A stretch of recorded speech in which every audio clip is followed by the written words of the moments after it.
So, good morning, children. A warm welcome to all. So, in the first class about pteridophytes, we discussed the general characters of pteridophytes and also we discussed the classification of pteridophytes, how they are related with the other group of plants, etc. Okay. So, now we can move on to one more general topic, that is the economic and ecological importance of our pteridophytes. Okay. So, pteridophytes are the sporophytes and they are widely grown. You can see the plants in all habitats, etc. You studied in the general characters. Okay. And while looking into the plants, they are very much attractive. So, these can be used as some decorative items, etc. And together with that, these groups of plants have some very important uses in our daily life and also to our environment, how they are related to our environment, what are the ecological importance, what role they play to protect our soil firm, etc. Okay, so let us discuss some very important aspects of pteridophytes. First and most important aspect is food. Okay, so some of the pteridophytes are the sources of starch. In our daily life we depend on various items like the rice, wheat, tapioca, etc. for source of starch. Okay, but certain people, especially tribals living in the forest area, use certain pteridophytes like cyathea. Cyathea is a tree fern as a source of food. And Angiopteris is another one, Marsilia is another one. This can be used as a source of starch. Marsilia is a best source of the starch. That's why they are used to prepare bread. Okay, and some species are actually the people selling them in markets of certain countries like New Guinea, Philippines, etc. Okay, the fleshy leafy fronds. You know what is a frond? The very tender leaves of these ferns can be used as food, that vegetables, etc. Okay. Then the small young coiled leaf. While discussing the general characters, I have shown you the picture, that very young coiled leaf, and that leaf tips when curled on, it can be used as a vegetable, and that is eaten in most of the countries. One example is Diplasium is a fern. It's a coiled structure. The succinate vernation or the tixis can be used as food. I will show you the picture. Then some other important edible fern species include the Ceratopteris. The Ceratopteris is available in marshy areas, in the river banks, etc. In the wetland area, you can see Ceratopteris and Angiopteris also. Okay. In the Indian tribals, the cooked rhizomes of Blechnum. Blechnum is a common fern. It's a rhizome, underground stem is known as rhizome.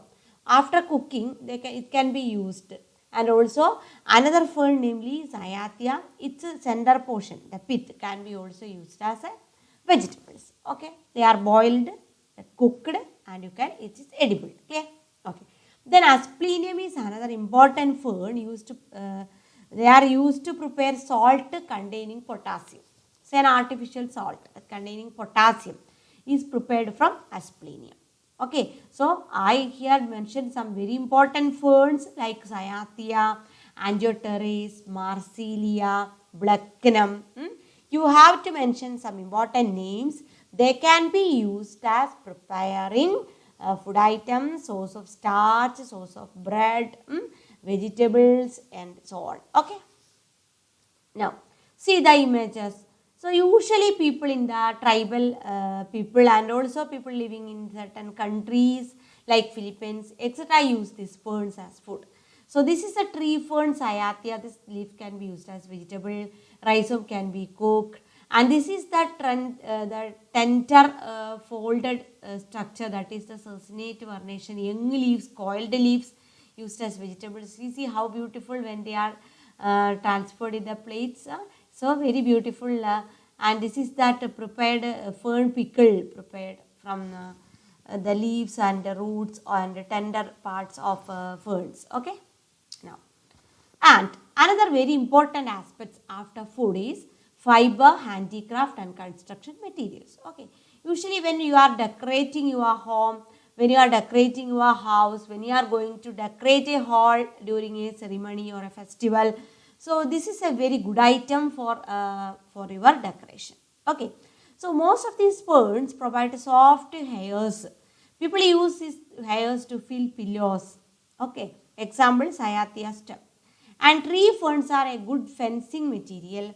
And some species of Lygodium. Lygodium is a very common in our gardens. They grow as a weed used to prepare baskets. And some of them are used to prepare cleaning agents like Equisetum debile. It contains the crystals of silica. So that is rough. So you can use it as a cleaning agent and cleaning utensils, etc. So cleaning agent, example Equisetum, that is there in your syllabus. Also you have to study the type also. And some are a good fencing material and some are used to fill pillows, etc. And see how they are used for decorating. You can see in your interior decoration, preparation of basket, very beautiful leaves. So for preparing a bouquet, flower basket, etc. you can use these ferns. Clear? Okay. Now, another very important aspect is horticultural ritual aspects. So these ferns are a very important component in our greenhouses. Very beautiful component in our greenhouses. Most of all botanical gardens and most of all nurseries, you can see there is a fern house. So when you visit our campus also, you can see a fern house arranged in the botanical garden.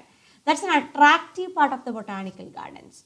And there are many plants, many ferns like Xylotum, Cyathea, etc. used as an ornamental. And some of them have very high artistic value in the gardens like Angioteris, Maratia. These are the common ferns. Then Selaginella is generally used for decoration purposes. Lycopodium is another important plant that's used for headdress ornamentation. So the crowns, while preparing crown, you can use this as an ornamental plant. Okay. The Nephrolepis is a very common in our, usually in our gardens, very common plant. Adiantum, which is walking fern, commonly known as walking fern, also used as a very important part that is available in our gardens. Okay.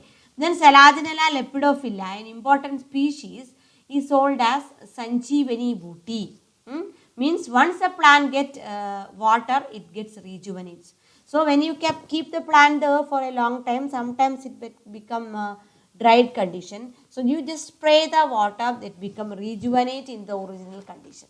So this is a very good item that is usually available in the markets for horticultural purposes, for decorative purposes. Okay.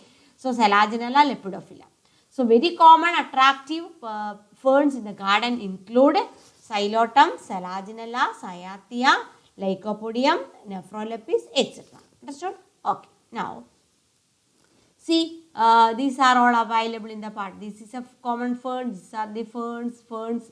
See in the botanical gardens how they are beautifully arranged, and they are the main and attractive part of the botanical gardens. Understood? Okay. Now, so up to this we discussed the uses of these ferns like food, handicrafts, horticulture, rituals, and so on. Okay. Now, most of the ferns are weed. So we can discuss also the negative impact in the economic importance. Most of the ferns, like especially water ferns, in some of the aquatic bodies, these water ferns are filled and they are widely spread, creating trouble in the water bodies. They prevent oxygens to the lower bottom organisms and so on. Okay.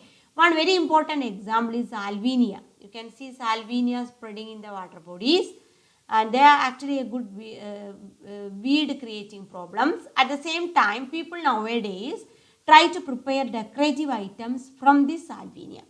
Salvinia is used for preparing baskets. Its fibers from this are used to prepare so many items, and they are also converting this weed into pulp and so on. So many techniques are now available to convert this weed into useful form. Okay. Then another important terrestrial weed is Nephrolepis. The pteridium is they are fastly colonized in certain areas, and these are toxic to cattle also. Okay.